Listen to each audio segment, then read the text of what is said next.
Bonjour, nous sommes heureux de vous accueillir à cette session de démonstration des environnements du parcours de référencement.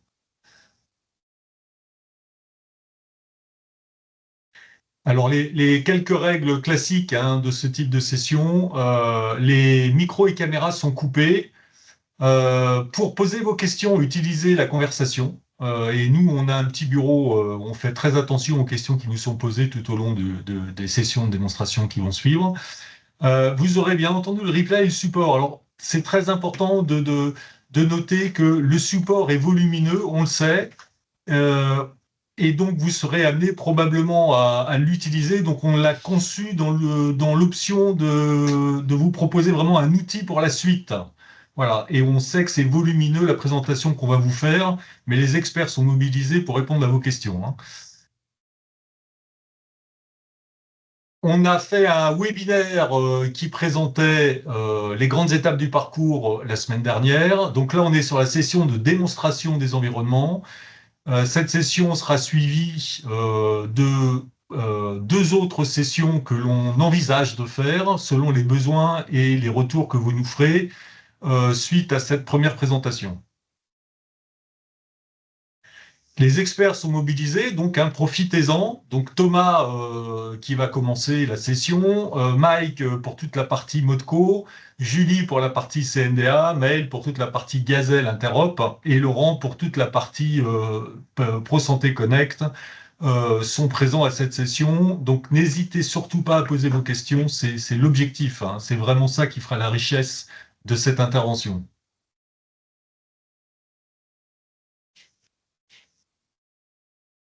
On est sur la partie éditeur, enfin sur le statut éditeur, c'est-à-dire que l'on vise là l'étape de référencement, hein. On n'est pas sur l'étape suivante qui sera sur le financement, on traitera ça dans des sessions ultérieures.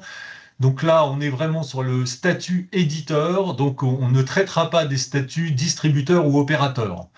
On va donc vous parler des environnements et des rôles dans ces environnements, des pratiques de navigation qui vous seront présentées et les slides vous donneront accès aux ressources nécessaires pour ensuite consulter plus en détail l'usage de ces environnements.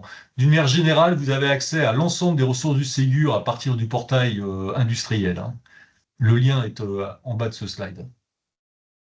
Je passe la main à Thomas qui va vous présenter le socle avec l'environnement convergence. Merci Armand. Je me présente rapidement. Je suis Thomas Guet, je suis responsable du pôle référencement, certification et outillage à la direction de la régulation et de la conformité à l'ANS. Donc, comme vous l'a dit Armand, l'objectif de ce webinaire, c'est de vous présenter à travers des démonstrations des outils toutes les étapes à suivre pour votre candidature à un référencement Ségur. On va d'abord présenter le parcours et les étapes du référencement. J'essaie d'avancer dans la présentation. Siam, je vois pas l'avancement là. Ouais, c'est mieux que tu prennes la main peut-être sur cette partie-là. Donc, on va aller directement là sur la slide, voilà, avec la présentation du parcours.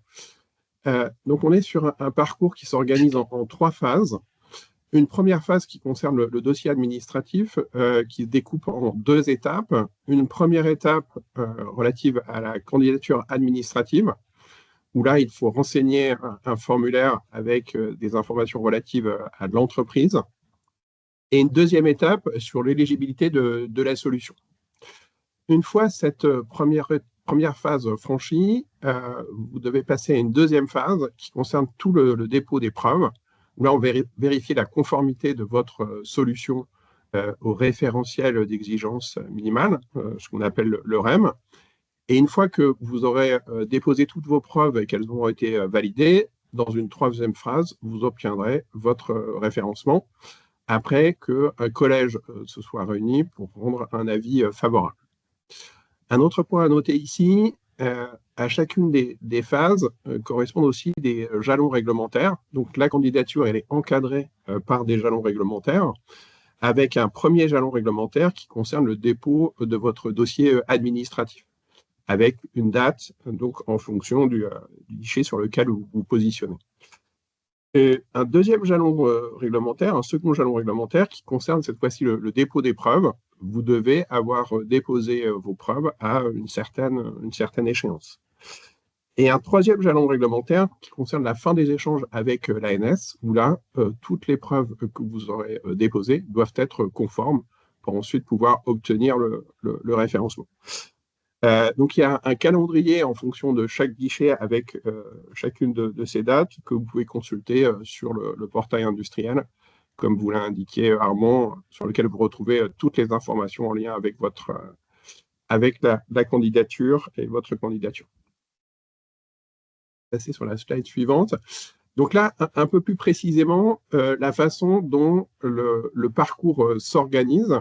On retrouve les trois phases que je vous ai présentées. Donc une première phase avec le dossier administratif. Et en fait, toute votre candidature, vous allez la faire de bout en bout sur la plateforme Convergence. Après, vous allez devoir aller sur d'autres sites, d'autres applications, d'autres environnements pour récupérer des informations ou des preuves. On le verra un peu plus en détail par la suite. Donc, dans une première phase, le dossier administratif et le prérequis pour pouvoir accéder à la plateforme Convergence, c'est de s'inscrire à Industriel Santé Connect. Je reviendrai ensuite sur chacune des étapes à suivre pour pouvoir gérer cette inscription. En rappelant ici, en précisant ici que le principe, c'est qu'on doit d'abord reconnaître une entreprise et ensuite toutes les personnes qui viennent candidater pour cette entreprise. Donc, le premier inscrit à Industriel Santé Connect doit être le mandataire. Une fois inscrit à Industriel Santé Connect, là, vous allez pouvoir accéder à la plateforme Convergence depuis ISC. Et donc, vous allez suivre une première étape qui concerne la candidature administrative, et puis une seconde.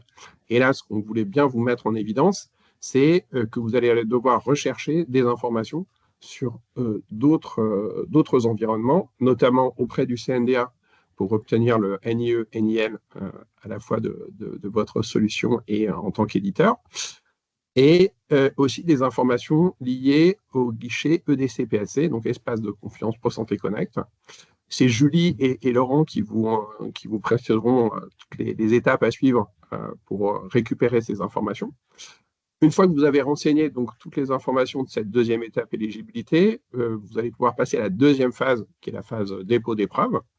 Et là, de la même façon, vous allez devoir aller rechercher des preuves sur d'autres environnements.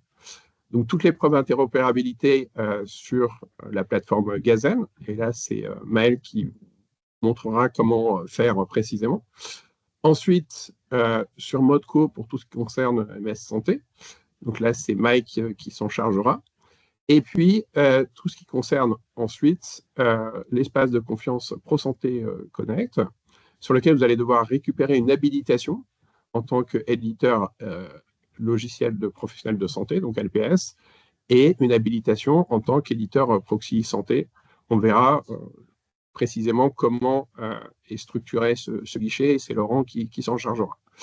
Et puis, une fois que vous allez obtenir cette habilitation, là, vous allez pouvoir aller auprès du CNDA pour obtenir l'homologation. On verra aussi que vous pouvez,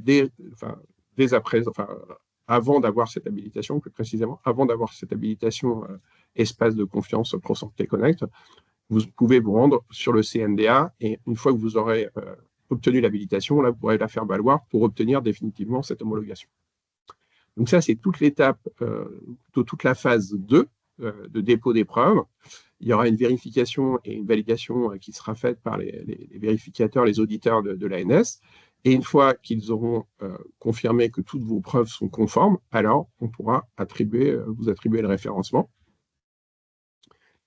Avant que ça soit officiel, il y a une signature électronique qui doit être faite dans l'outil YouSign, autant par vous-même que par la direction générale de l'ANS. Vous passez en collage de référencement. Donc, il y a le collage de référencement qui va analyser votre candidature et s'assurer que toutes les preuves sont bien conformes et valider définitivement votre candidature. Et une fois que le collège aura rendu un avis favorable, là, vous serez référencé et vous pourrez récupérer toutes les informations concernant votre référencement dans Convergence. Un dernier point et qui est très important aussi, tout au long de ce parcours, vous bénéficiez d'un accompagnement dans l'espace authentifié avec une équipe qui est dédiée. Et là, c'est Armand qui vous présentera à la fin de cette session, à la fin de ce webinaire, plus précisément tous les avantages, tout l'intérêt, tous les bénéfices à aller dans l'espace authentifié. Continuer la présentation. Maintenant, pour venir plus précisément donc, dans la démonstration des étapes de référencement,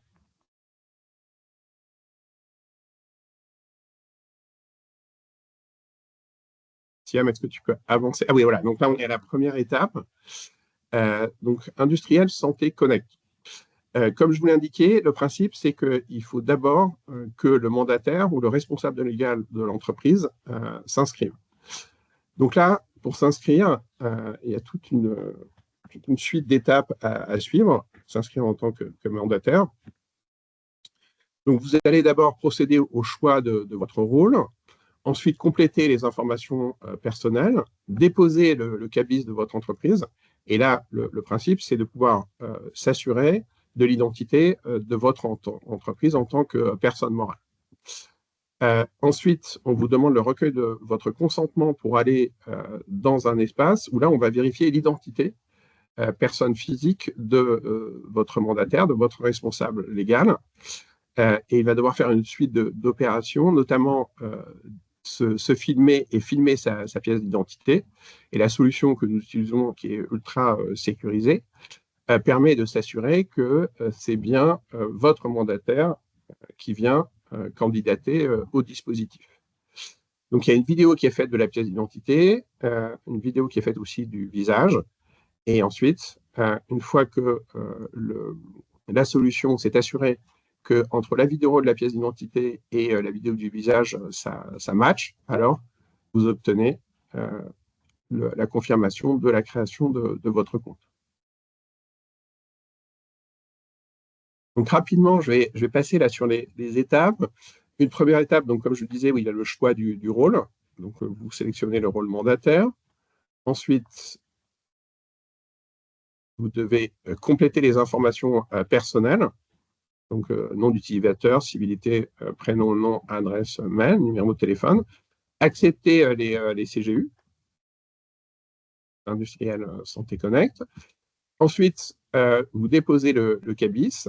Et là, il y a une vérification qui est faite du document, donc par une solution tierce, qui nous assure que le cabis est bien conforme.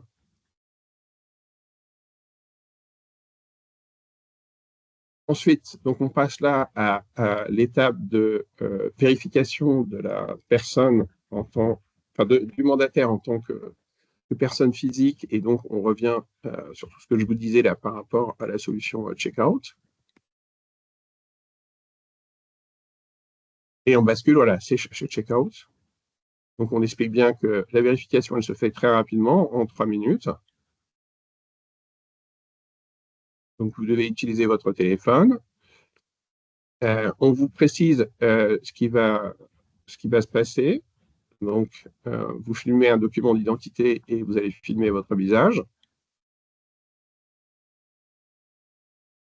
À la suite, donc, il y a une vérification qui est faite.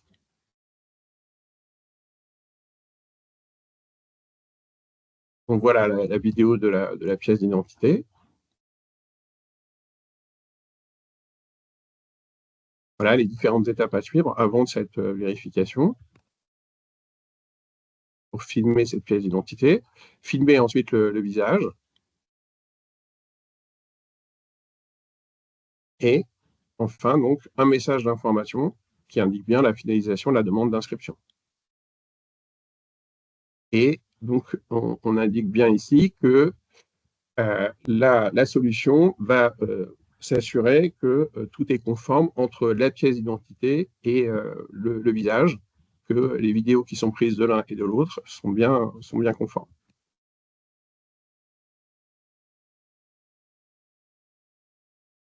Et donc, à la fin, on vous dit que la vérification est en cours de finalisation. Et une fois la vérification terminée, là, vous recevez une confirmation de votre inscription à Industriel Santé Connect.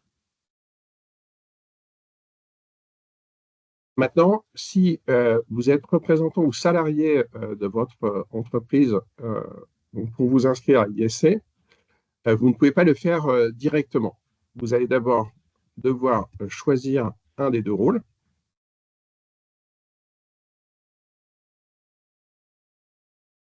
On retrouve ici le rôle de représentant ou de salarié. Ensuite, on va vous demander d'identifier votre entreprise, donc qui est déjà dans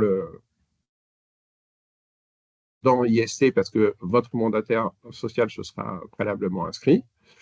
Et ensuite, vous renseignez les informations qui vous concernent plus directement. Donc, votre demande de création de compte, elle est alors transmise au mandataire et aux représentants de votre entreprise, qui sont préalablement inscrits au fournisseur d'identité. Et ils vont pouvoir procéder à la validation de votre demande de création de compte. Et une fois qu'ils ont validé la création de votre compte dans l'espace ISC, vous allez recevoir un mail de confirmation permettant d'initialiser votre mot de passe et d'accéder ensuite à ISC.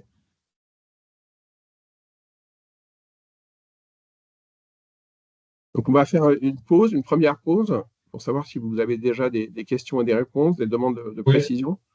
Oui, Thomas, on a une question qui est donc soulignée par plusieurs éditeurs.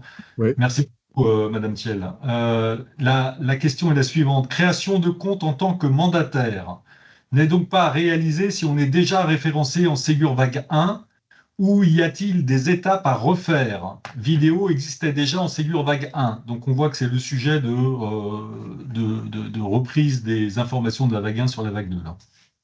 Alors, le principe, en fait, là, c'est quand on a mis en place ce Industriel Santé Connect, en février 2023, on a migré tous les comptes qui avaient fait la preuve qu'elles avaient bien déposé leur CABIS et leur pièce d'identité. Donc, pour tout cela, ils retrouvent normalement un compte ISC et ils peuvent pouvoir se connecter. Donc, c'est indépendant de la vague 1, c'est lié directement à Convergence, et donc il faudrait pouvoir répondre au cas par cas et en fonction de chaque éditeur, parce que soit il était inscrit à Convergence et il avait démontré qu'il avait fourni un CABIS et une pièce d'identité, et c'était un traitement qui se faisait manuellement donc avant la mise en place de ISC. Maintenant, donc, c'est fait automatiquement à travers toutes les solutions que je vous ai présentées. Pour autant, on a considéré qu'on pouvait migrer ces comptes dans la mesure où la preuve nous avait été apportée qu'ils avaient bien déposé un CABIS et une pièce d'identité. Donc, on est au cas par cas. Il faudrait que je regarde et on pourra vous répondre.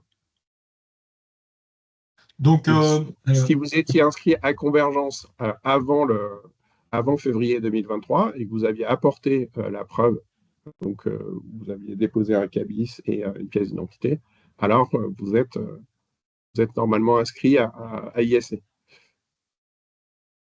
Merci Thomas. Je crois que tu as effectivement répondu aux deux questions qui ensuite suivaient sur les modifications d'infos liées à la société entre vague 1 et vague 2. Donc ça, c'est une première question. S'il y a eu des évolutions peut-être de la société entre vague 1 et vague 2, doivent-elles être reprécisées? C'est comme ça que je comprends la question. Et la deuxième sous-question, c'est donc si on est connu, mais là tu viens d'y répondre, de Convergence, donc tu as donné la date, voilà. Ouais. Il n'y a rien à faire, donc si ça peut être pris. On a enfin la dernière question qui vient d'arriver. Comment peut-on vérifier que ces étapes ont bien été réalisées?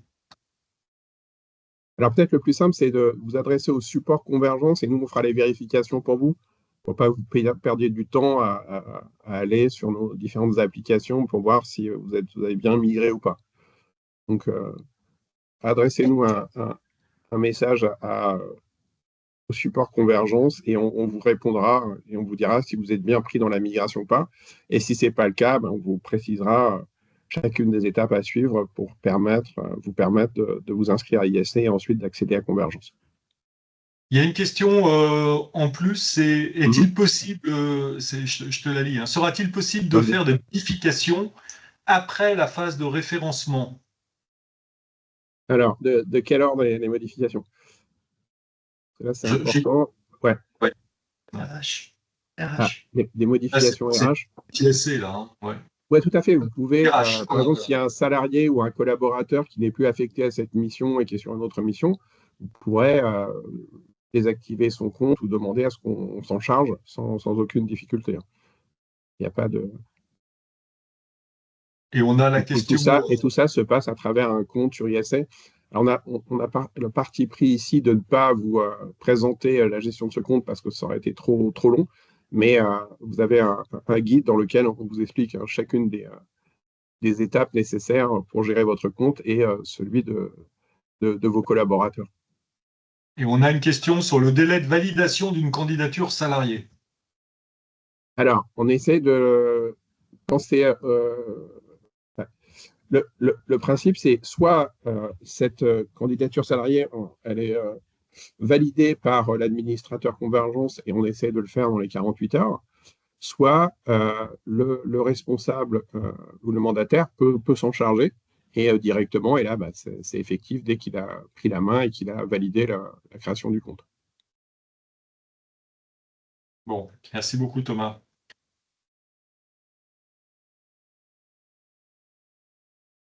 On passe à la Donc suite.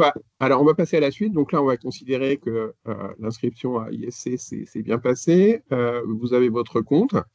Et maintenant, vous allez pouvoir accéder à la plateforme Convergence. Et donc, on retrouve les différentes étapes que je vous ai présentées. Deux modes d'accès à la plateforme via ISC. Donc, un premier mode, c'est vous connecter à ISC et vous accédez à un tableau de bord. Et dans ce tableau de bord, vous avez une liste de services. Et parmi ces services, la plateforme Convergence. Un point important ici à noter, c'est que ISC, donc c'est un fournisseur d'identité auquel sont raccordés un certain nombre d'applications, dont la plateforme Convergence, mais aussi d'autres applications que vous allez utiliser dans le cadre de votre candidature Ségur, et notamment la plateforme Gazelle, Modco et l'espace authentifié. Donc, premier mode de connexion à Convergence, en se connectant, en allant sur isconnect.isanté.gouv.fr, donc ISC. Et là, donc, vous arrivez sur cette page tableau de bord et vous cliquez sur Convergence et vous accédez directement à Convergence. Ou alors, un autre mode d'accès, vous allez sur la page d'accueil de Convergence en mode public. Et là, vous allez cliquer sur le bouton Connexion. Et en cliquant sur Connexion, vous allez être redirigé sur ISC. Donc, vous renseignez vos identifiants, donc nom d'utilisateur et mot de passe. Et ensuite, vous allez pouvoir accéder à Convergence directement sans passer par le tableau de bord de ISC, puisque vous êtes partie de Convergence. Je vois qu'il y a une question, peut-être y répondre, comme ça on...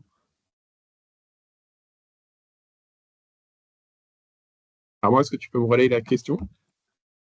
Comment sait-on si notre candidature administrative est validée pour répondre au jalon du 15 octobre? Ah, alors ça, c'est un point qui vient après, donc on va vous le présenter ensuite et vous allez mieux comprendre comment se déroulent les différentes étapes dans Convergence. Donc là, voilà. On vous a préparé une démo en vidéo. Alors, voilà, super. Je vais pouvoir prendre la main sur la vidéo. Donc là, vous arrivez sur la page d'accueil de Convergence et voilà. Ok, c'est bon, ça s'arrête. Très bien. Donc sur cette page d'accueil de Convergence, vous trouvez différents parcours parce qu'il n'y a pas uniquement le Ségur qui est porté par la plateforme. Bon, en tout cas, ce qui nous intéresse aujourd'hui, là, c'est de pointer sur Ségur Vague 2. Donc, vous allez sélectionner ce parcours et vous avez deux façons de le faire, soit directement dans la zone qui est ici, la parcours, ou dans le menu du haut, où vous allez pouvoir dérouler un menu et vous allez retrouver le dispositif qui vous intéresse. Donc là, en l'occurrence, on voit LGC Vague 2. Cliquez dessus et vous allez arriver sur la page on vous présente la démarche. Parce que le principe de convergence repose sur 3 notions clés. Une notion de parcours, de démarche et de produit. Et donc, pour pouvoir candidater un dispositif, vous devez sélectionner un parcours, créer un produit et rattacher ce produit à la démarche. Donc là, vous êtes intéressé par la démarche LGC, vague 2. Donc, vous allez pouvoir ajouter un produit à cette démarche. On va voir là. Voilà, on voit le bouton « Ajouter un produit à la démarche ».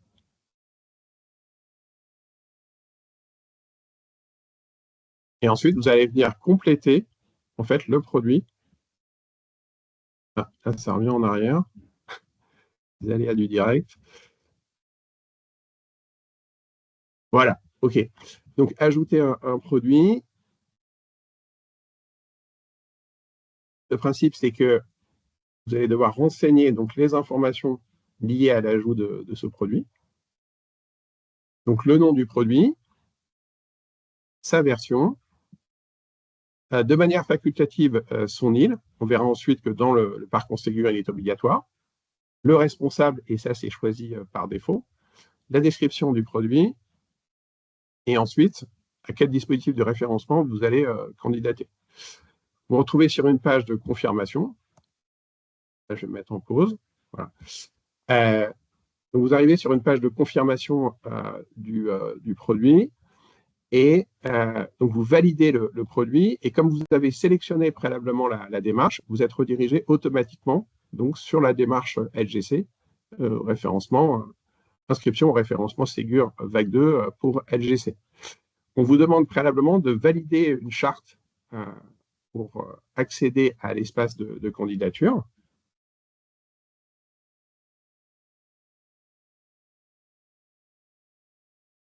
Voilà. Vous devez cocher une case pour bien confirmer que vous avez lu cette charte. Et vous allez pouvoir inscrire le produit à la démarche en cliquant sur le bouton.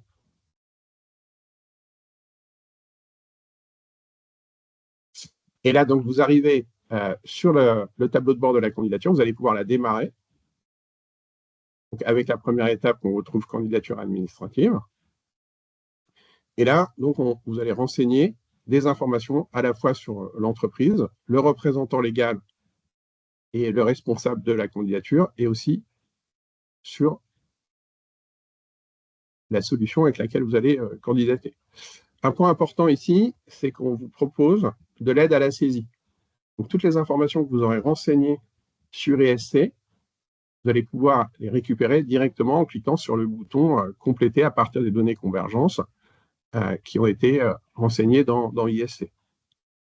Et aussi, on va vous demander des informations relatives à votre version candidate, donc sa dénomination commerciale, le numéro de version technique, et un point important, c'est est-ce que votre solution, votre logiciel candidat bac 2 a-t-il été référencé en bac 1? Donc là, vous allez indiquer si c'est le cas ou pas.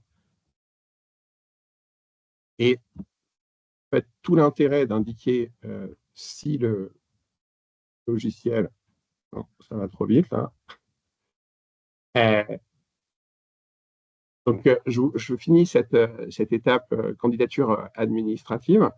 Donc, vous devez indiquer si votre solution a été référencée vague 1 ou pas. Et si elle a été référencée, vous devez récupérer l'information de votre numéro de candidature et de référencement sur la plateforme qui a été utilisée en vague 1, win.io, et déposer votre attestation. Et tout l'intérêt de renseigner cette information de est-ce que vous avez été référencé vague 1 ou pas, c'est de ne pas avoir à déposer les preuves vague 1 qui sont reprises en vague 2. Donc, on voit là ici tout l'intérêt de renseigner cette information. Donc, une fois la candidature administrative vérifiée par... une fois la candidature administrative renseignée par l'éditeur, il y a une vérification qui est faite. Ah voilà, on retourne vers le... C'est Siam qui reprend la main. Alors non, Siam, est-ce que vous pouvez me confirmer que vous reprenez la main là, parce que... Oui. Ah, voilà. Donc, soumission de la candidature administrative, et ensuite, donc elle est instruite par les équipes de vérification. Et une fois qu'elle est analysée et validée, vous revenez sur voilà, le tableau de bord. Et donc, on vous indique que votre candidature administrative a été validée et vous allez pouvoir passer à l'étape éligibilité à compléter. Donc, je vois qu'il y a des questions qui ont été posées. Peut-être Oui, les voir dès oui, maintenant. oui. On a deux questions. Une première, peut-on repartir, je la traduis comme ça, hein, peut-on repartir du produit de la vague 1? Elle est formulée par on ne peut donc pas repartir du produit de la vague 1. Donc, première question. Non, il faut vraiment créer un nouveau produit. Et encore une fois, dans la candidature administrative, vous avez bénéficié d'une aide à la saisie pour les informations que vous aurez renseignées sur ISC. Donc, La deuxième, c'est l'idée de la simplification. Mais dans tous les cas, vous ne pouvez pas repartir de vos produits Wagon. Il faut venir le compléter, le renseigner dans Convergence préalablement. la deuxième question, dans le cas où notre solution est validée en vague 1 et que nous avons ajouté le SSIAD non validé en vague 1, on doit faire quel choix? Redis-moi, Armand. Peut-être que cette question peut être reprécisée. Dans le cas où notre solution est validée en vague 1 Ouais. et que nous Validé, avons ça veut dire référencé? Ça veut dire référencé? On va considérer que oui. oui, la réponse est oui, ça veut dire Très bien. référencé, et que nous avons ajouté le SSIAD non validé en vague 1, on doit faire quel choix?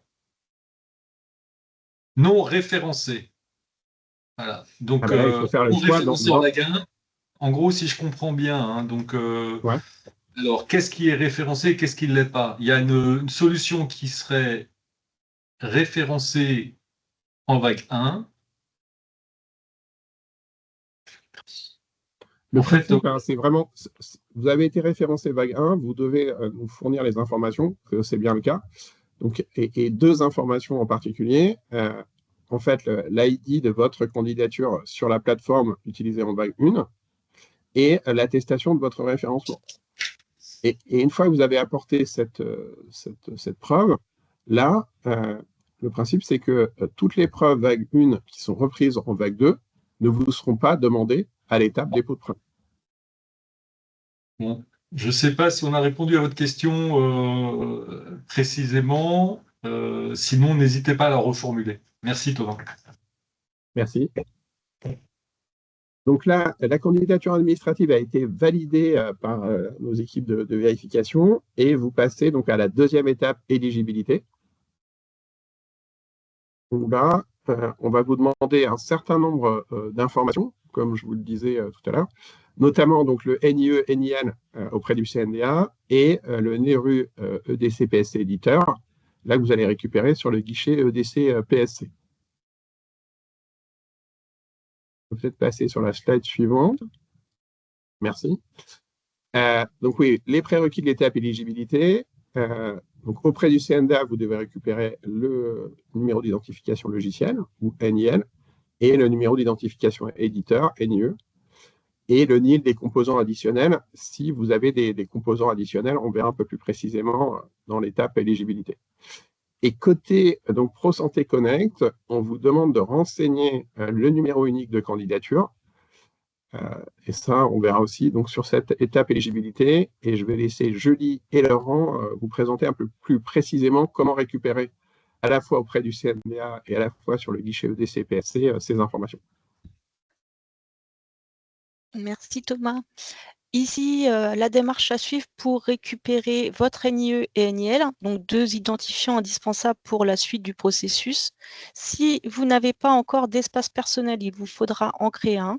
C'est ce que vous voyez sur la partie de gauche de l'écran où vous devez renseigner les informations relatives à votre structure. Dans le cas où vous disposiez déjà d'un espace personnel, vous pouvez récupérer directement ces informations sur la partie de droite de l'écran. on voit un exemple d'un espace personnel. Dans le bandeau à gauche, sous information logicielle, vous retrouverez votre NIE et votre NIL. Ces identifiants sont automatiquement associés à votre demande de conformité. Pour la slide suivante, je te relaisse la main du coup. Ah, Laurent, pardon. Ça va être à moi, ouais. Bonjour à toutes et à tous. Et il y en a une petite question de M. Paul Tot qui demande sur quel site se trouvaient les écrans que tu présentais. Sur l'espace personnel CNDA, vous avez, l'espace là, c'est une capture de l'écran. La première capture que vous avez à gauche, il s'agit du site internet, du site CNDA. Et là, de l'option, une fois que vous avez un espace personnel sur l'autre écran, c'est lorsque vous êtes dans la partie Mes dossiers. D'accord, merci Julie. Alors, parfait. Voilà. Alors là, je vais vous montrer comment obtenir donc, le numéro NRU. Très simplement, le NRU, vous allez l'avoir dès que vous ouvrez votre dossier sur le guichet EDC PSC de la plateforme Convergence. Alors, on vous l'a bien encadré en rouge puisque ce numéro NRU s'appelle sur le dossier numéro de candidature et il est composé de 10 lettres, comme vous pouvez le voir donc, sur cet exemple-là. Donc, dès que vous ouvrez votre dossier, votre NRU est disponible et vous pouvez le consulter sur la plateforme Convergence. On va voir par la suite à quel endroit ce NRU vous sera demandé. Alors, une autre étape pour demander l'accès à ProSanté Connect, donc là c'est vraiment pour demander l'accès à l'API ProSanté Connect pour raccorder votre service ou votre logiciel. Cette étape se fait sur la plateforme api.gouv.fr, qui est une plateforme opérée par la DINUM et qui recense un certain nombre d'API, et dont l'API ProSanté Connect. Donc vous allez faire une demande d'habilitation, donc la partie qu'on voit à gauche, pour cette API ProSanté Connect. Vous allez indiquer que vous êtes une entreprise ou un éditeur de logiciel, ça n'a pas tellement d'importance. Et vous allez pouvoir ensuite remplir votre demande. Sur cette plateforme api.gouv.fr, qui s'appelle aussi DataPass, vous allez vous identifier avec un compte ProConnect. Donc sur la plateforme, vous verrez comment créer votre compte ProConnect si vous n'en avez pas encore. Et on va voir comment renseigner donc, ce formulaire de demande d'accès à l'API ProSanté Connect sur api.gouv. Les données nécessaires, vous allez indiquer à quelles données vous souhaitez avoir accès. Donc avec deux choix, l'identifiant national ou les données sectorielles.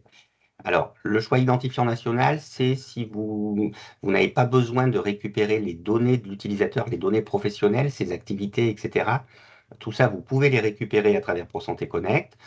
Vous n'en avez pas forcément besoin, ça va dépendre de votre usage. Et à ce moment-là, vous avez besoin uniquement de cocher identifiant national, c'est-à-dire que l'utilisateur va s'authentifier avec ProSanté Connect sur votre service et vous récupérerez de toute manière son identifiant national. Si vous voulez aller plus loin et que vous avez besoin des données professionnelles, vous allez cocher également le champ données sectorielles. Vous cochez les deux champs dans ce cas-là si vous avez besoin de récupérer les activités du professionnel de santé, par exemple, dans votre service.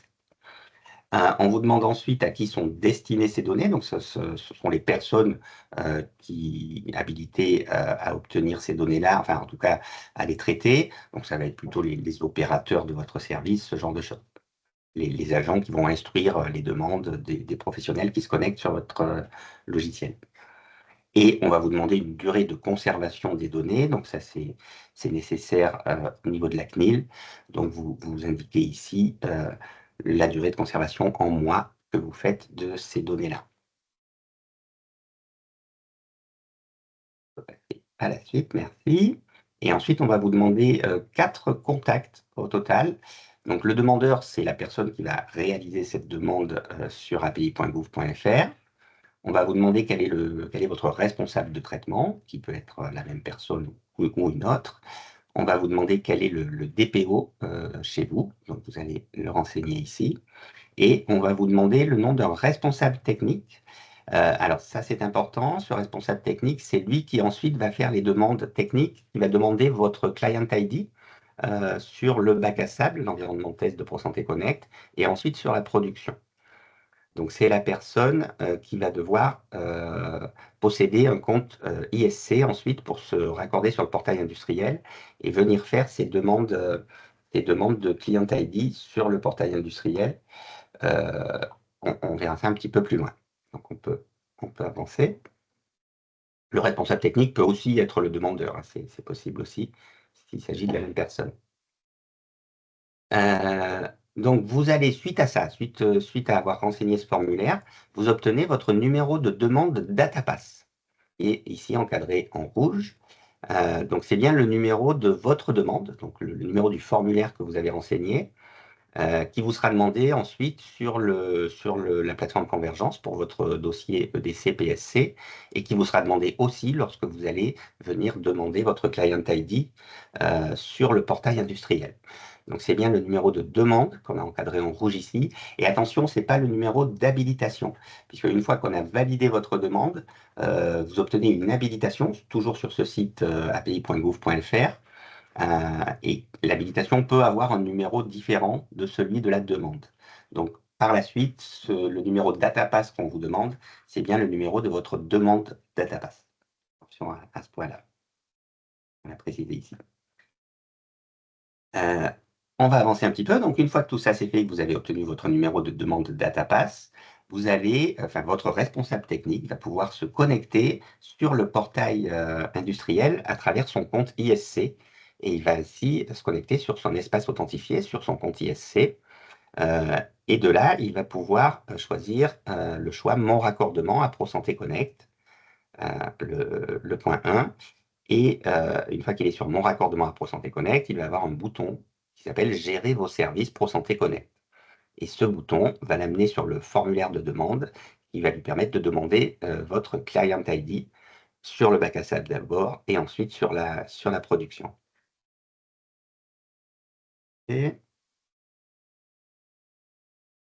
Voilà, donc lorsque vous arrivez sur ce formulaire-là, Gérer vos services ProSanté Connect, vous allez sélectionner une demande de création, pour commencer évidemment, et vous allez demander donc un premier client ID sur le bac à sable. On va ensuite, vous allez voir un choix sur ce formulaire, on l'a précisé là avec le petit triangle. Nos formulaires, on est en train de les faire évoluer, c'est un petit peu long. Donc, on avait déjà prévu le choix intégrer l'espace communautaire ou intégrer l'espace de confiance. Donc, vous êtes dans le cas espace de confiance ici. Cependant, sur ce formulaire-là, on vous demande de sélectionner quand même intégrer l'espace communautaire et ensuite d'utiliser le champ commentaire dans lequel vous allez nous donner votre numéro NRU. Parce que si vous sélectionnez l'espace de confiance, vous n'avez pas les champs suivants qui sont nécessaires pour créer votre accès, le type de flux que vous allez utiliser, du code flow ou du CIBA, l'URL de redirection si vous êtes en code flow, etc. Tout ça, ça manque encore dans les formulaires dédiés à l'espace de confiance. Donc, pour le moment, on vous propose de renseigner le choix intégrer l'espace communautaire et de mettre en commentaire que vous précisez que vous souhaitez intégrer l'espace de confiance et nous donner à cet endroit-là votre NRU. Bon, si vous prenez le choix espace de confiance, c'est pas grave, ça fera des allers-retours, on vous demandera les éléments qui manquent par mail. Mais voilà, pour faciliter et accélérer les choses, on vous a précisé ce petit point-là.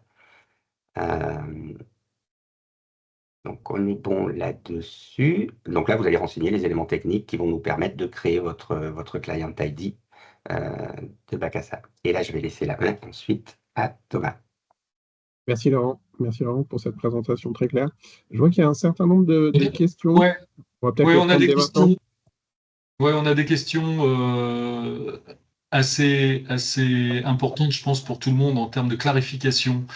Première question, donc nous avons réalisé l'inscription avec le produit qui avait été utilisé pour la vague 1 et celle-ci a été acceptée pour passer à l'étape suivante.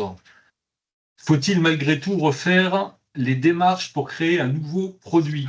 Alors, moi je tiens juste à préciser une chose, on est vraiment sur la dimension solution logicielle. Je te passe la main maintenant pour répondre Thomas et à cette question de clarification entre vague 1 et vague 2. Vague 1. Alors, si vous avez candidaté en vague 1 sans financement sur Convergence, vous pouvez très bien récupérer le produit sur la vague 2 pour vous lancer donc sur la vague 2 avec ce produit, donc cette fois-ci avec financement. Est-ce que ça répond à votre question? Quand tu veux dire produit, Thomas, tu parles du Le produit, en LBS. fait, c'est comme je vous l'ai indiqué, Convergence est organisé. Vas-y, Armand. En même temps, vas-y, je te laisse parler. Tu parles du composant principal quand tu parles de produit? Non, le produit, en fait, sur Convergence, Convergence est organisé autour de 3 notions clés, comme je vous le disais. Une notion de parcours, une notion de démarche et une notion de produit. Et pour pouvoir candidater à un dispositif, vous choisissez le parcours. En l'occurrence, le parcours, c'est Ségur. La démarche, c'est LGC Vague 2. Et le produit, c'est le produit que vous avez créé sur Convergence en renseignant les informations que je vous ai indiquées. Bon, et merci. Donc, vous allez lier ce produit à la démarche Vague 2. Maintenant, si vous avez candidaté avec ce produit antérieurement à LGC Vague 1 sans financement, vous pouvez très bien le récupérer pour la vague 2. Merci Thomas. Je pense que c'est très clair d'avoir reprécisé les différentes notions de démarche et de produit. Ensuite, on a une question qui est, je pense, plutôt une réaction. À combien de temps estimez-vous l'enrôlement sur les différents guichets en vue du Ségur Vague 2 et combien de personnes de l'entreprise devront être concernées par ces démarches administratives? Alors ça, c'est une question... c'est plus une réaction. Ouais, c'est une question difficile à y répondre. Il ne s'agit pas de faire la langue de bois, mais c'est quand même très compliqué de répondre à cette question comme ça. Et il faudrait qu'on puisse bien indiquer chacune des étapes, le temps qu'on estime pour faire chacune des étapes. Et aussi, côté équipe de vérification, on est dépendant des preuves qui sont déposées, de leur niveau de conformité ou pas, et des réponses que les éditeurs sont en mesure de nous faire. Maintenant, il y a aussi un point qui nous concerne plus directement, c'est le temps qu'on va mettre à vérifier une preuve. Ça, c'est difficile de donner des temps dans la mesure où, en fonction de la preuve qui nous est déposée, de sa nature, de sa complexité, on va mettre plus ou moins du temps. Là, c'était vraiment sur l'étape de enrôlement sur les différents guichets. Sur l'enrôlement, oui, tout à fait. Ouais. Alors, les 2 premières étapes, ouais, sont les moins coûteuses, hein. Notamment la candidature administrative, et c'est assez rapide. Et pour l'éligibilité, modulo les informations que vous devez récupérer auprès du CNDA et sur le NRU, en vous indiquant que le NRU, il n'a pas de caractère obligatoire, mais il est fortement recommandé, parce que ça nous permet de faire le lien entre votre candidature sur le guichet EDC-PSC et votre candidature Ségur.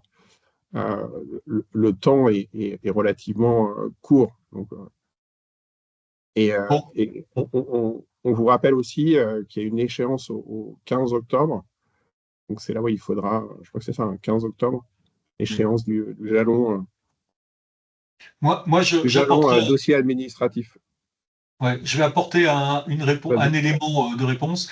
À la fin de ce webinaire, il y a un formulaire d'évaluation. N'hésitez pas, via ce formulaire, à faire part des thématiques sur lesquelles vous souhaiteriez avoir des sessions de questions-réponses. On est conscient que l'ensemble de ces processus vague 2, l'ensemble est assez complexe et donc on est disposé, bien entendu, à vous organiser des sessions.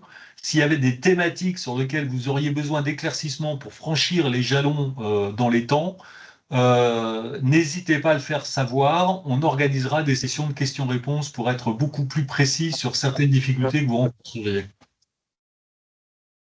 Alors, ensuite, quand on est référencé vague 1, toute cette partie espace de confiance PSC est déjà gérée? Point d'interrogation. Ça, c'est pour Laurent. Alors, oui, je pense pouvoir répondre, en tout cas sur la partie ProSanté Connect. Effectivement, c'est une bonne question, puisque si vous avez déjà une solution, un logiciel que vous aviez déjà raccordé à ProSanté Connect précédemment, donc vous avez un client ID sur le bac à sable, un client ID sur la production, et vous avez un numéro de datapass, un numéro de demande datapass qui correspond à cette solution. Quand vous allez vouloir passer donc sur l'espace de confiance, vous allez demander un nouveau client ID dédié à l'espace de confiance, donc un nouveau client ID sur le bac à sable et un nouveau client ID sur la production, mais sur le même numéro de demande DataPass. Votre solution n'a pas changé, elle va simplement intégrer ces nouvelles fonctionnalités. Donc, vous avez toujours le même numéro de demande DataPass qui va vous permettre de demander un nouveau client ID dédié à l'espace de confiance. Alors après, on a une autre question qui porte sur la situation SaaS versus on-premise. Je te lis la question, Laurent. Tous les prérequis espace de confiance semblent spécifiques à un industriel qui fournit un service SaaS. Pour des environnements on-premise gérés par les clients eux-mêmes et non par des services industriels, comment un industriel peut obtenir une habilitation alors que ces services n'interviennent pas dans la procédure? Et alors, je vois que M. Paul Todt a répondu à cette question dans le chat, je le remercie. Alors, effectivement, comme vous le dites, M. Todt, l'espace de confiance est nécessaire pour consommer les API comme l'INSI ou le DMP avec ProSanté Connect. Ces prérequis EDC ne sont pas spécifiques à un service SaaS. Hein, ils s'appliquent à tout éditeur qui va construire, développer une solution qui veut consommer effectivement l'INSI ou le DMP via une authentification ProSanté Connect de ses utilisateurs. Je ne sais pas si ça répond complètement à la question. N'hésitez pas à préciser dans le chat, M. Didry, si nécessaire. On a un commentaire de Madame Thiel qui nous dit, vous ne faites pas vraiment de distinction entre nouveaux venus, logiciel référencé en vague 1 en SONS et logiciel référencé en vague 1 hors SONS. Ce n'est pas très clair à mon sens. Donc là, on voit que la notion de je suis référencé en vague 1 SONS ou vague 1 hors SONS ou je suis un nouveau venu, il faudra bien préciser les différentes situations. On pourra peut-être le traiter dans des sessions ultérieures.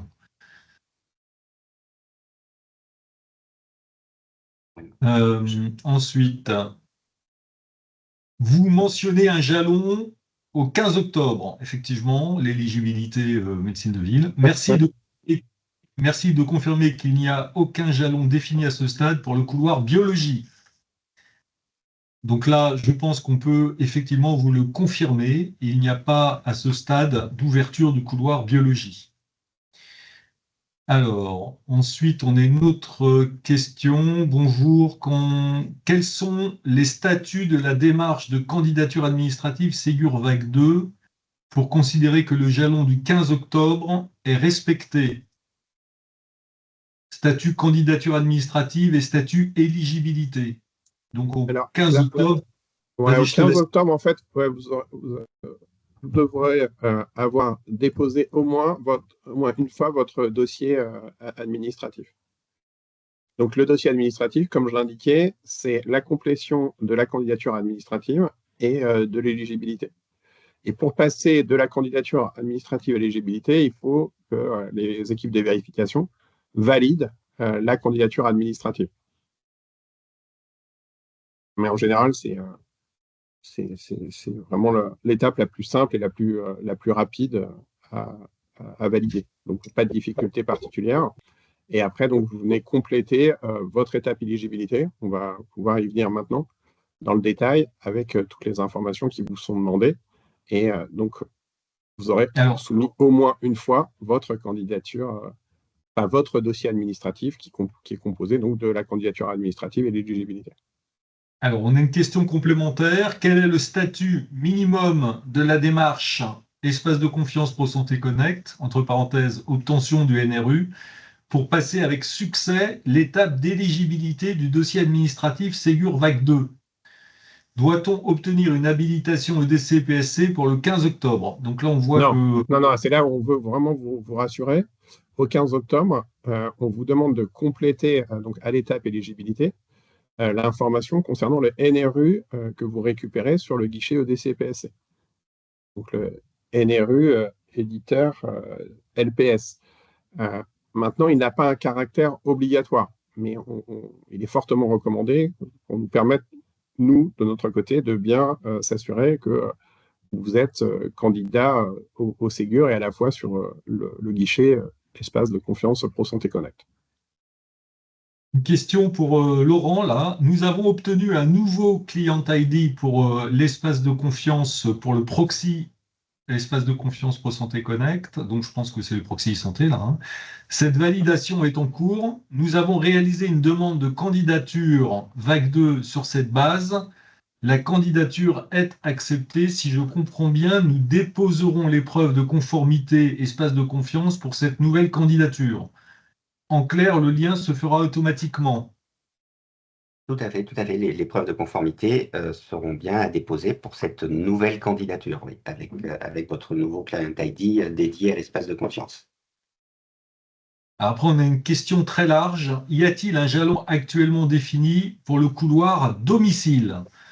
Alors, il n'y a pas. Je te laisse répondre, Thomas? Non, non, Ou vas-y, pas? moi je te laisse sur ce point. Il n'y a pas de couloir dénommé domicile. Il y a un couloir actuellement médecine de ville. Il y aura d'autres ouvertures par rapport à d'autres métiers paramédicaux et sages-femmes et autres, chirurgiens dentistes.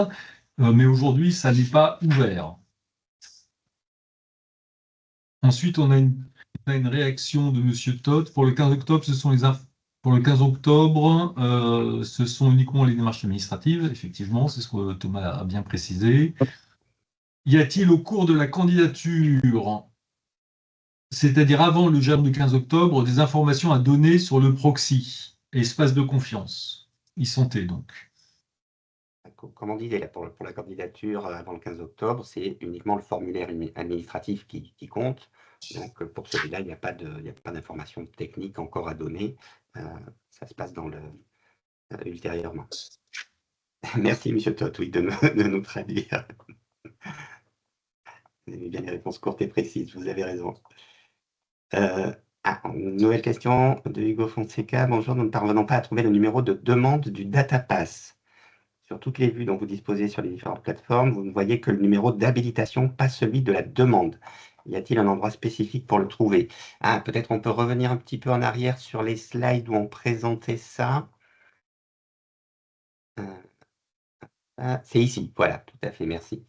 Sur cette page-là, quand vous êtes connecté sur votre compte ProConnect sur api.gouv.fr, vous allez voir à l'endroit qu'on a entouré en rouge, là, le numéro de demande. Normalement, vous devriez le voir ici. Alors Camille, vous travaillez avec Hugo, vous n'avez pas trouvé le numéro de demande ici, avec aucun des profils. Ok, écoutez, dans ce cas, ce que je vous suggère, c'est d'envoyer un petit mail à l'adresse ProSanté Connect, à la balle ProSanté Connect. Je vous la remets dans le chat. Vous nous donnez à ce moment-là votre numéro d'habilitation et on vous retournera le numéro de demande qui est associé. Vous avez l'adresse déjà, très bien. Voilà, donc n'hésitez pas, on vous donnera le numéro de demande associé à votre numéro d'habilitation. Monsieur Todt, on a bien noté votre remarque. On est conscient que ce n'est pas absolument évident, d'où ces sessions et d'où la proposition d'ouvrir par la suite des sessions de questions-réponses. Je voulais juste peut-être revenir sur une question, je crois qu'on a oublié de décroissance, qui était intéressante. Comment gérez-vous le turnover dans les entreprises, par exemple, un nouveau responsable technique? Alors effectivement, si le responsable technique chez vous change, il faut nous le signaler. Alors, soit via le formulaire de demande sur api.gouv, la demande DataPass, vous pouvez réouvrir le formulaire, modifier les coordonnées du responsable technique et le soumettre à nouveau, ou tout simplement sur la balle de support ProSanté Connect, vous nous indiquez que votre responsable technique a changé. Alors, il faut que votre nouveau responsable technique dispose d'un compte ISC, hein, lui aussi, ça c'est le prérequis. Donc, créer un compte ISC pour le nouveau responsable technique. Et ensuite, côté ProSanté Connect, sur la balle de support, vous nous indiquez que les coordonnées du nouveau responsable et on fera le nécessaire de notre côté pour modifier le responsable technique associé à votre service ou à votre logiciel. Merci Laurent, merci pour cette question et cette réponse. On suit. Ouais, alors, il y avait d'autres questions, parce que je vois que le temps tourne, là, il est 11h30, et on a encore la partie dépôt de preuve à montrer, qui est une des parties les plus importantes. C'est bon. Vas-y. Ok, merci. Merci Armand. Donc là, on voulait vous faire une démo rapide de l'étape éligibilité. Je vais laisser Siam avancer dans la vidéo. Donc là, le principe, c'est que vous revenez sur le tableau de bord de la candidature, vous cliquez sur Continuer et vous arrivez sur l'étape éligibilité. Donc, on va vous demander d'abord de renseigner les informations relatives à EDC PSC. On a longuement parlé. Autant pour le NRU éditeur LPS que éditeur proxy. Les informations CNDA, elles ont un caractère obligatoire. Donc là, il faudra les renseigner. Et ensuite, indiquer le profil du logiciel candidat. Donc là, vous avez différents profils et vous devez sélectionner celui qui correspond à votre périmètre. Ensuite, d'autres questions, notamment sur le groupement éditeur. On vous demande de préciser si vous faites partie d'un groupement éditeur. Est-ce que votre logiciel est commercialisé par un éditeur-distributeur? Et puis ensuite, tous les composants additionnels. Là, on vous demande de renseigner un certain nombre d'informations et si vous dites oui, potentiellement le nil. Donc, vous allez valider cette étape. Il y a une vérification qui est faite ensuite. Une fois que vous avez vérifié, vous pouvez la soumettre. Cliquez sur « Confirmer la soumission ». Et là, ça revient côté équipe de vérification qui vont instruire donc, votre demande d'éligibilité au dispositif. Et donc là, on va venir au dépôt de preuve, donc qui est l'étape, la troisième étape, ou deuxième grande phase du processus de candidature.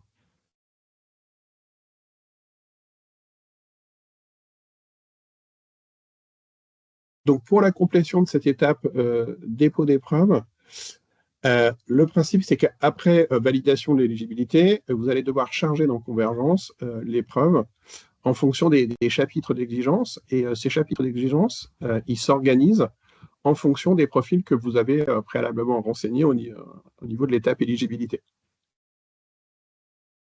Donc là, on voit les chapitres d'exigence. Pour chaque exigence, vous devez fournir au moins une preuve qui est soit un fichier, soit un lien.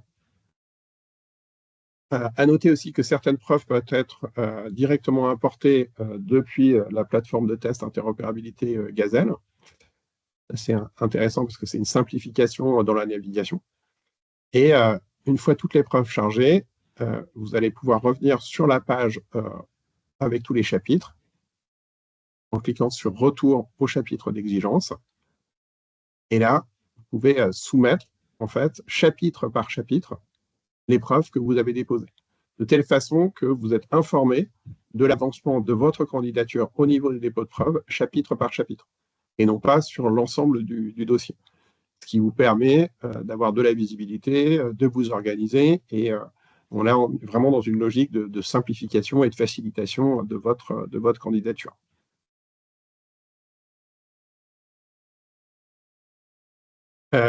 Donc, il peut, une fois la vérification faite, peut se présenter le cas où les vérificateurs vont considérer que la preuve n'est pas conforme, donc ils vont vous demander de redéposer une nouvelle preuve.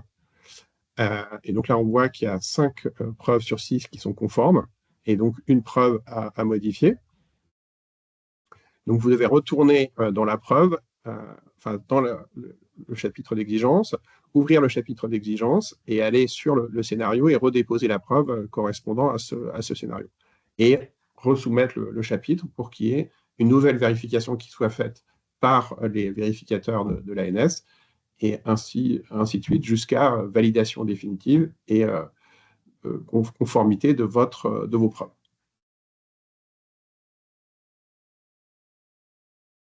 Un point important aussi, c'est que ces preuves, vous allez devoir les récupérer en grande partie sur d'autres environnements, pour certaines en parallèle et d'autres dans un ordre déterminé. Pour celles qui doivent être récupérées dans un ordre déterminé, c'est celles qui concernent donc l'espace de confiance ProSanté Connect et l'homologation et au CNDA, l'homologation au niveau du CNDA. Donc, comme je vous l'ai indiqué en introduction, le principe, c'est que pour pouvoir obtenir l'homologation du CNDA, vous devez avoir préalablement une habilitation auprès du guichet EDC PSC. Pour autant, vous pouvez démarrer les tests d'homologation au CNDA à partir du moment où vous avez atteint le niveau de maturité suffisant dans le parcours d'habilitation EDC-PSC, donc sans avoir l'habilitation. Et c'est une fois que vous aurez obtenu l'habilitation dans EDC-PSC et que l'homologation et toutes les vérifications faites au niveau du CNDA considérées comme conformes, que vous obtiendrez l'homologation CNDA. Donc ça, c'est toute la partie concernant le guichet EDC-PSC et le guichet CNDA. Et il y a d'autres preuves que vous devrez récupérer sur d'autres environnements, donc les preuves interopérabilité sur la plateforme Gazelle et des preuves MS Santé sur l'outil Modco. On va peut-être aller directement sur chacune des environnements. On va passer la démo. Voilà. Donc, on va commencer avec le renvoi vers Gazelle et c'est Maël qui va vous présenter la façon de procéder pour récupérer les preuves sur Gazelle. Merci Thomas. Slide suivante. Peut-être juste un petit rappel pour les preuves d'interopérabilité. En fait, il y a un effort qui est fait par les différentes équipes pour écrire les tests d'interopérabilité.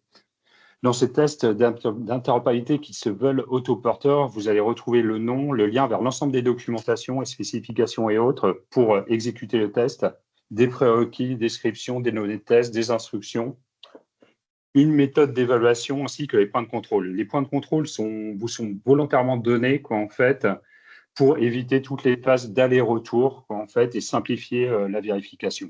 Donc, dans les tests Gazelle, vous allez retrouver l'ensemble des points de contrôle que l'ANS va exécuter. Slide suivante. Donc, une fois qu'après validation par l'ANS de l'éligibilité de votre dossier, vous pouvez vous connecter à la plateforme référencement avec votre compte ISC, comme l'a expliqué Thomas tout à l'heure. Donc, en allant sur la machine interop.référencement.isanté.gouv.fr, on vous a remis le lien ici. Vous allez retrouver un mode opératoire qui est dédié au référencement, où vous allez retrouver l'ensemble des informations et vous allez pouvoir vous authentifier avec votre compte ISC en cliquant en haut à droite.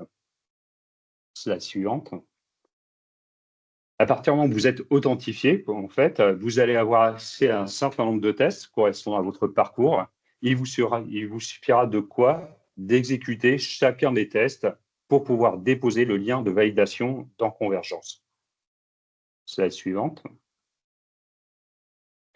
Donc, sur chacune des étapes de test, on va vous demander une preuve. C'est l'ensemble des points de contrôle que l'ANS va vérifier. Vous allez aussi refaire tous les points de contrôle.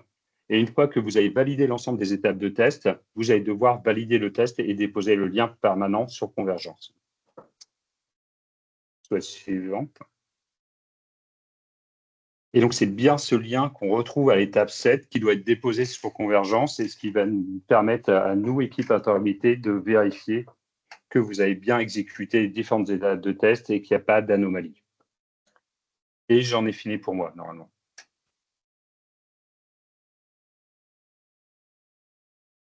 Nous avons plusieurs questions là. Donc, une question sur les membres du groupement à préciser. D'une manière générale, il faut préciser les membres de groupement qui contribuent au dépôt des preuves, que ça soit sur le composant principal, sur le proxy ou potentiellement les composants additionnels. Donc c'est vraiment sur cette approche-là que vous avez à déclarer les membres d'un groupement. C'est en lien direct avec les preuves que vous seriez amené à déposer. Ensuite, on a une question. Lors de ces allers-retours en phase de validation des preuves, donc sur Convergence, il n'y a donc plus à utiliser la messagerie Win.io. Donc là, je pense que Thomas, tu peux confirmer. Je confirme. Voilà, donc Win.io, c'était pour hier, maintenant c'est Convergence. On a une autre question. Pouvez-vous donner plus de détails sur le niveau de maturité PSC, Laurent, pour toi, pour la démarche de test CNDA? Alors, oui, je vais essayer. Donc, le niveau, donc, ce qu'on appelle les prérequis de maturité technique, c'est ce qui va vous permettre d'obtenir l'autorisation d'accéder aux environnements de test du CNDA. Donc, on le verra, je crois, un petit peu plus loin dans les slides. C'est après le formulaire administratif, c'est le deuxième formulaire sur le dossier EDC-PSC qui va vous demander d'apporter les preuves nécessaires pour obtenir ce niveau de maturité. Ensuite, on a une question sur qu'attend-on pour la partie de soumission documents attendus pour le DSR LGC dans la phase éligibilité, Thomas. Le document, alors on vous a mis un document joint dans Convergence que vous pouvez télécharger avec toutes les informations qui vous sont demandées. Et on vous les reprécisera à la suite de ce webinaire. Concrètement, comment le lien permanent est-il déposé sur Confluence? Alors là, Confluence, non, c'est Convergence.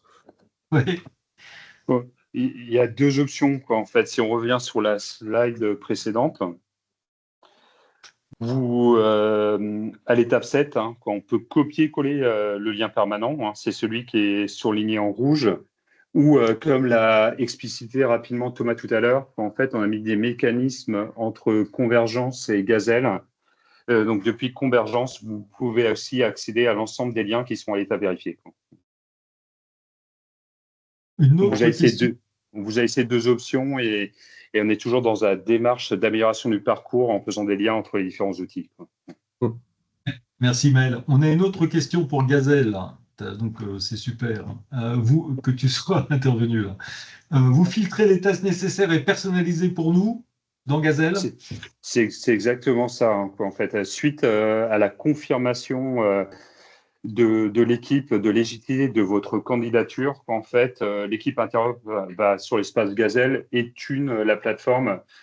Pourquoi, en fait, en vous mettant que les tests que vous avez à exécuter, en fait, et que vous ayez le minimum d'opérations effectuées, quoi. Donc, c'est une opération qui est prise en charge par l'équipe Interop, et donc c'est fait, quoi. Merci beaucoup Maël. Tu es remercié par les éditeurs.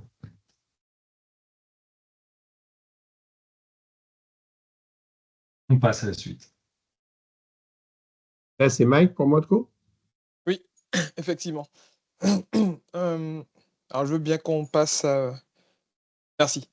Donc déjà, bonjour à tous. Effectivement, Modco 2, en fait, c'est un environnement qui représente un opérateur MS Santé de référence qui présente la fameuse API LPS qu'on promeut depuis un peu plus de 3 ans maintenant. Donc, cet environnement vous permet deux choses, hein. Déjà, il va vous accompagner pour votre mise en œuvre de l'interfaçage avec un opérateur à travers des tests, des logs et tout qu'il fournit, mais également, il va vous permettre de fournir des preuves afin de valider les exigences au sein du REM que vous avez, du REM sur lequel vous candidatez plutôt, devrais-je dire. Donc, en réalité, cet environnement, comme j'ai dit, il présente l'API-LPS et en plus de ça, il va vous mettre à disposition des boîtes aux lettres qui vont vous permettre de faire des échanges pour valider vos différents tests ou vous accompagner dans la mise en œuvre.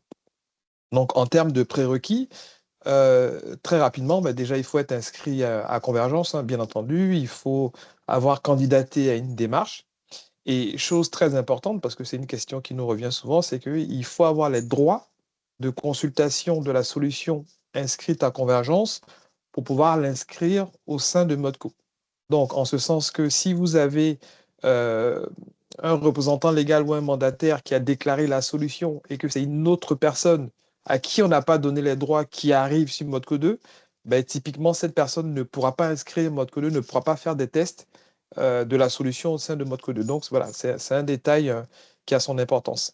Et bien entendu, il faut avoir en sa possession des cartes de test, les identités qui vont avec, et être déjà passé sur le bac à sable Pro Santé Connect. Bon, de ce que je vois du parcours, je pense que côté Pro Santé Connect, c'est un point qui devrait déjà être validé avant d'arriver vers Modco 2. Alors, je veux bien qu'on passe à la slide d'après. Donc, cette slide-là, c'est juste pour souligner une fois de plus ce besoin d'avoir les droits de consultation sur cette solution. Voilà. Donc, si vous êtes connecté à Convergence et que vous avez la ligne de la solution qui est visible, vous avez les droits. Vous pouvez arriver sur Modco 2 pour pouvoir inscrire la solution pour lancer les tests. Je veux bien, merci. Donc, là, vous avez les écrans d'accueil de Modco 2. Donc, le premier bandeau, c'est le premier point d'accès. Lorsque vous cliquez sur connexion, alors j'ai pas mis les copies d'écran, mais en réalité, on s'appuie tous sur ISC, hein, qui est le fournisseur d'identité. Dès que vous appuyez sur connexion, ben, vous êtes renvoyé sur les écrans par défaut que je pense tout le monde connaît, hein, qui concerne ISC. Une fois votre authentification réalisée, ben, vous arrivez sur le bandeau qui est en dessous, sur lequel vous avez la possibilité de créer, d'enregistrer votre solution. Je veux bien la slide d'après. Merci. Donc, ici, on commence de gauche à droite. Donc, dès que vous cliquez sur création d'un nouveau compte, ben, vous avez cet écran-là qui s'ouvre avec la possibilité d'avoir un bandeau, hein, un bandeau qui vous liste les solutions déclarées auprès de Convergence et les solutions sur lesquelles vous avez le droit de consultation. Donc, je le répète une fois de plus, hein. Si vous n'avez pas de droit, ben, vous ne verrez pas cette liste déroulante. Et après, ben, qu'est-ce qu'on a à faire? Ben, choisir la solution qu'on veut tester au sein de ModeCo2 et renseigner les identifiants correspondant à la personne physique de test et à la personne morale de test. Alors, petite information importante, c'est que ces identifiants vont servir à créer les 2 boîtes aux lettres qui vous seront mises à disposition pour vos tests. Et petite information, de toute façon, si vous n'attendez pas le temps nécessaire, c'est affiché dans l'outil. Lorsque vous enregistrez votre solution, il faut attendre 24 heures avant de pouvoir accéder à l'outil pour commencer les tests. Parce que toutes les nuits, on a un batch qui passe pour la création de ces balles et des différents accès et du compte au sein de ModeCo2. Je veux bien l'écran d'après. Merci. Donc, bon, là, quand j'ai fait les copies d'écran, je suis désolé, je n'ai pas attendu les 24 heures, mais voilà à quoi ressemble l'écran une fois que vos solutions sont enregistrées au sein de ModeCo2. À droite, à la place de indisponible, ben, en fait, vous aurez accès à l'outil. Et je précise encore, hein, une fois de plus, ces identifiants qui vous sont demandés à la création de vos comptes doivent être issus de la carte qui est en votre possession. Alors, on va se projeter, on va dire qu'on a attendu les 24 heures et qu'on a pu cliquer sur le bouton accès à l'outil. Ben, dès qu'on clique sur le bouton accès à l'outil, ben, on arrive sur cet écran, hein, où vous avez déjà les informations d'Indispo. Alors ça, c'est assez récent, hein. On renseigne maintenant les informations d'Indispo de l'outil sur cette page d'accueil, hein. Donc, vous avez information. La page est beaucoup plus grande que la copie d'écran, mais vous avez information sur ModeCo2. Donc, lorsqu'on a des indispos, ben, on va les renseigner là. En dessous, vous avez le guide utilisateur. Donc, n'hésitez vraiment pas à consulter ce guide utilisateur. Et vous avez les conditions générales d'utilisation de l'environnement. Donc, en cliquant sur le lien qui est entouré, ben, vous allez accéder aux différents jobs, aux tests qui sont au sein de ModeCo2. Alors, je veux bien l'écran d'après. Merci. Donc, lorsqu'on clique sur le lien qui était encadré plus haut, ben, on arrive sur cette page, hein, voilà, avec sur un bandeau gauche, job. Lorsqu'on clique sur les jobs, ben, on arrive sur cette page. En haut, on peut constater qu'en fait, ModeCo2 présente 39 jobs qui sont en 2 catégories.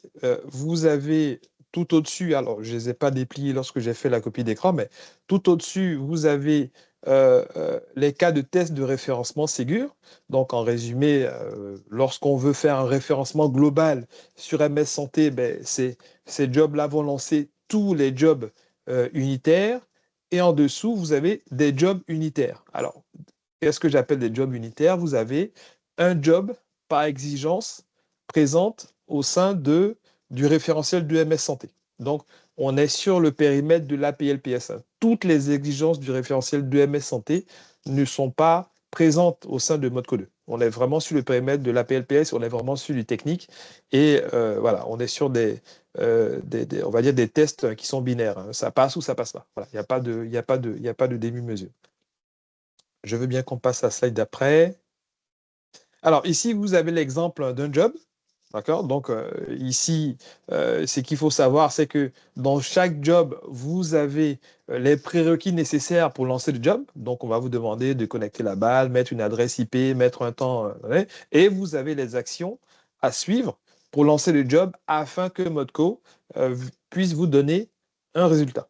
Donc, chaque job, comme j'ai dit, hein, dans tous les 39, vous avez des indications pour vous guider en prérequis et déjà pour lancer le test. Alors, je veux bien. Merci. Donc, une fois que le test est lancé, bon, là, bien entendu, j'ai pris un test en succès. Donc, en haut, au milieu et à droite de la page, ben, très rapidement, hein, vous savez si le job il est passé. Vous avez votre identifiant qui est présent aussi. Et à droite, ben, vous avez un numéro de job. Et ce numéro, il est unique.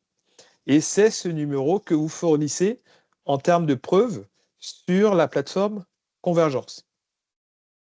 Je veux bien qu'on passe à l'écran d'après. Alors, comme je disais, hein, voilà, Modco 2 vous fournit des logs, hein, et Modco 2 est en mode debug, donc c'est très verbeux en fonction des tests. Et sur la même page de résultats de votre test, ben, vous avez ce bouton Node. Voilà, lorsque vous cliquez dessus, ben, vous avez voilà, la totalité des logs correspondant au job que vous avez lancé. Et comme c'est très verbeux, vous pouvez retrouver grâce à votre numéro, alors j'ai un cadre, merci, nom d'utilisateur, voilà, 3044, vous retrouvez les logs qui sont liés au test que vous avez l'instant, l'heure qui permet quand même de vous repérer sur le test que vous avez lancé. Alors, je veux bien la slide d'après, merci. Et là, typiquement, lorsque vous lancez un test et que celui-ci est KO, ben, bon, ça se voit tout aussi rapidement. Et les logs vous permettent éventuellement de comprendre ce qui n'a pas fonctionné et corriger éventuellement si c'est de votre côté. Mais il y a une chose très précise et très importante qu'il faut que je vous donne là. Il faut savoir que Modco 2 de construction apprend. Ce que je veux dire par là, c'est que ben, vous imaginez bien qu'on a différentes implémentations qui viennent se faire tester sur Modco 2. Donc, il est possible que vous ayez affaire à un faux positif. En ce sens que, typiquement, si je donne un exemple, il y a des tests de rejet de certificat périmé, par exemple, et votre implémentation a une manière de rejeter ce certificat qui n'est pas compris par Modco 2. Donc là, typiquement, Modco 2 va vous dire que le test, il est KO, mais en réalité, votre logiciel réussit le test. Mais si vous avez affaire à un faux positif, ben, on va le donner tout à l'heure, nous avons une balle support sur laquelle vous pouvez nous solliciter afin qu'on analyse vos logs et qu'on fasse évoluer Modco 2 en fonction. Alors, ça fait 1 an et 4 mois que Modco 2 existe aujourd'hui, et donc Modco 2 a beaucoup appris quand même, hein, depuis. Modco 2 a beaucoup appris, et donc il est fort possible hein, qu'il puisse encore évoluer, mais voilà, on a quelque chose qui commence à toucher l'objectif, en tout cas qu'on avait en tête lorsqu'on l'a produit. Donc, je veux bien qu'on passe. Ah, parfait, donc c'était la dernière slide. Donc, comme je disais, si vous avez une question, hein, vous pensez avoir bien fait les choses, ben, n'hésitez pas à nous solliciter à travers la balle qui est tout en bas, hein, voilà, mon service client.mssanté@isanté.gouv.fr, et surtout, pour que ce soit pris en charge rapidement par nos équipes, renseignez Modco 2 au début de l'objet de votre mail, et là tout de suite, voilà, on sait que ça concerne ce sujet et on les prend en priorité. Sinon, vous avez voilà, la documentation qu'on remet encore une fois et l'accès à l'outil sur notre page MS Santé. Merci Mike. On a 2 questions pour toi. Première question, peut-on utiliser une carte CPX V3 de test périmé pour Modco 2? Alors oui, chez nous, on est agnostique à la date d'expiration de la carte. Deuxième question. Je crois qu'on est le seul à le faire, hein, donc il ne faut pas que ce soit une bonne habitude, mais oui, chez nous, ça passe. Merci Mike. Deuxième question, pourrons-nous réaliser des tests messagerie patient avec Modco 2? En vague 1, ce n'était pas possible, semble-t-il. Alors, il y a une précision que je dois apporter, c'est un environnement isolé.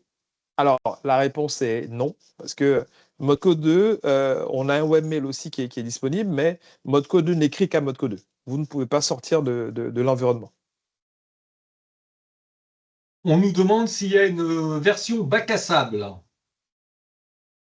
Il y a une version bac à sable. Je ne suis pas sûr de voir à quoi ça fait référence chez nous, mais nous, c'est un environnement test. Hein, donc, vous pouvez le considérer comme un bac à sable. Hein. Ce n'est pas un environnement qui est en production. Donc, vraiment, allez-y de tous vos tests. Il n'y a pas de limitation. Merci Mike, on a fait le tour des questions qui étaient posées. On peut passer à la suite. Parfait, merci à vous. Alors, donc, je vais essayer d'être rapide parce qu'on arrive au bout. On vous présente ici donc, la structure des guichets EDC-PSC dont on parlait un petit peu tout à l'heure, avec donc, une structure en trois morceaux, disons. Le formulaire administratif, le premier, donc c'est celui-là dont on parlait qui doit être validé pour le 15 octobre. Et ensuite, vous avez un formulaire de dépôt des preuves. Donc, c'est là que vous allez déposer vos preuves, en particulier donc, pour obtenir l'autorisation d'accès aux environnements de test du CNDA. Et la dernière partie pour l'habilitation EDC-PSC, qui est l'habilitation à aller en production pour votre logiciel ou votre service, une fois que votre dossier aura été validé par le collège de référencement. Et chaque étape se débloque une après l'autre. On reprend ici un petit peu les preuves demandées avec deux cas de figure. Donc, le premier cas de figure qui concerne les proxys. Alors, proxy seul ou proxy intégré à un logiciel utilisateur. Et le deuxième cas de figure, la deuxième ligne, les éditeurs de logiciels utilisateurs sans proxy, qui vont utiliser un proxy e-santé tiers d'un autre éditeur, par exemple. Donc, on va vous demander dans tous les cas les preuves documentaires. Vous allez obtenir donc le fait que votre solution est opérationnelle sur le bac à sable de ProSanté Connect. Pour les proxys, vous allez passer l'outil de conformité, donc une série de tests qu'on demande sur les proxys santé ou les solutions intégrées. Donc cet outil de conformité ne concerne pas les éditeurs de logiciels utilisateurs uniquement. Et en dernière étape, une série de tests d'intrusion qui est demandée pour obtenir l'habilitation. Et vous avez des liens vers la présentation de ces guichets et le détail du parcours de raccordement que vous retrouvez sur le site e-santé et sur le portail industriel. On peut passer au suivant. Donc là, voilà un schéma qui récapitule un petit peu l'ensemble du parcours avec donc le formulaire administratif en première étape, le dépôt de preuves en deuxième étape, avec en particulier donc, le chapitre prérequis maturité technique qui, une fois validé, va vous donner l'autorisation d'accès aux espaces de test du CNDA. La troisième étape, donc ça sera le collège pour valider, pardon, j'avais pas tout à fait terminé, le collège pour valider le dossier et obtenir votre habilitation à l'espace de confiance ProSanté Connect, qui vous permettra d'aller en production et d'obtenir cette habilitation à déposer au guichet du CNDA. C'est un prérequis pour votre homologation CNDA. Et je vais laisser la parole ensuite à Julie, je crois, sur le slide suivant. Oui, merci Laurent. En termes de preuves émanant du CNDA, il vous sera demandé donc de transmettre une copie d'écran de votre espace personnel avec le nom du logiciel, le statut de la demande au moins à l'étape pré-examen et la date de retour prévisionnel. Slide suivante. L'examen de conformité à l'issue en fait de l'aboutissement de la certification de votre solution. Nous vous transmettons une attestation d'examen de conformité. Vous pouvez la retrouver dans la partie Mes documents. Là, vous avez sur votre gauche une démonstration de là où le document peut être récupéré. Et sur la partie de droite, vous avez l'attestation finale, un spécimen pour vous montrer quelle est l'attestation à transmettre à l'ANS.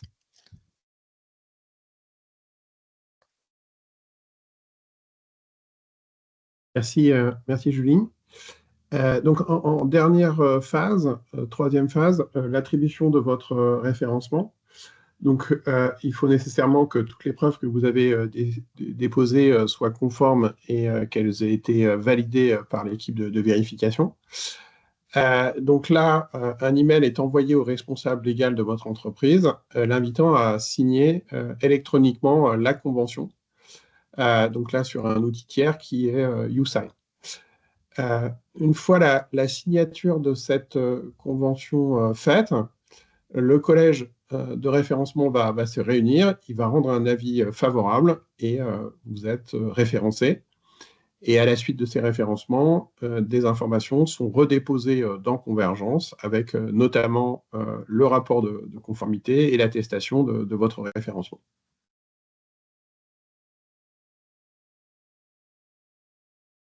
Armand, je te laisse terminer pour un zoom Ouais. sur l'espace Ouais. authentifié.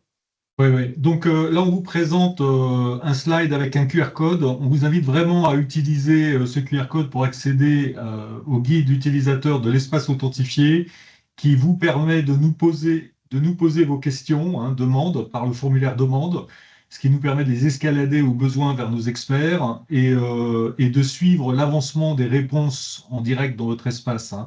Il y a une confidentialité à travers ces espaces authentifiés, c'est ça qui est intéressant. Vous accédez aussi au calendrier des différents jalons, on a vu qu'il y avait des questions là-dessus, et ça vous permet d'avoir les replays de tous les webinaires et l'accès au support. Voilà, donc pour être très en lien. On va bien entendu regarder vos réponses aux questionnaires de satisfaction. On a vu qu'il y avait un nombre de questions assez important. Donc, n'hésitez pas à préciser dans le questionnaire de satisfaction les réponses pour lesquelles vous souhaiteriez que l'on organise une session de questions-réponses et un peu plus zoomée. Parce qu'on est bien conscient, on voit que là, le temps a été très limite. On est bien conscient qu'il faut qu'on vous apporte des éclaircissements pour avancer de la manière la plus fluide possible à travers ces différents environnements dans votre parcours. Et donc, on est à votre disposition. Précisez-nous en amont, à travers ce questionnaire, les questions que vous auriez sur lesquelles vous souhaiteriez avoir des zooms opérationnels avec nos experts. Merci beaucoup pour avoir participé à cet échange et on est vraiment à votre disposition pour la suite.